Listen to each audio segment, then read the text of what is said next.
এখন আমরা জুমলার ব্যাকএন্ডে প্রবেশ করব।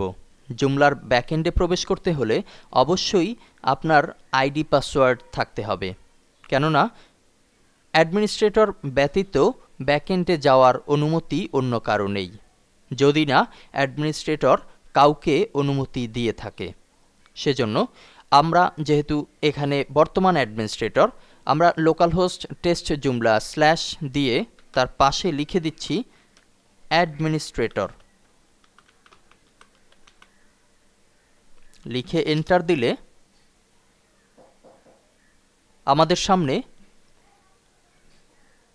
ইউজার নেম এবং পাসওয়ার্ড ব্যবহারের ছকটি চলে আসবে।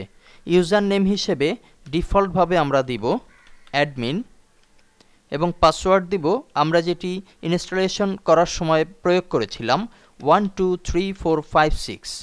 এরপরে লগ ইন।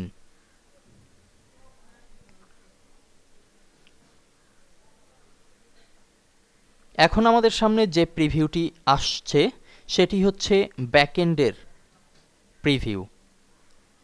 এখানে আমরা দেখতে পাচ্ছি site, menu, content, components, extensions, tools, help এবং ডান কর্নারে প্রিভিউ, লগ আউট। এখানে যে সকল বিষয় দেয়া হয়েছে তাদের কিছু বাটন এখানে ক্রিয়েট করা আছে। আর্টিকেল অর্থাৎ add new article, article manager, front page manager, section manager, category manager, media manager, menu manager, language manager, user manager, global configuration. ব্যাকএন্ডের এ সকল বাটনগুলোকে সঠিকভাবে ইউজের মাধ্যমেই আমরা পেতে পারি সুন্দর এবং আকর্ষণীয় একটি ফ্রন্ট এন্ড।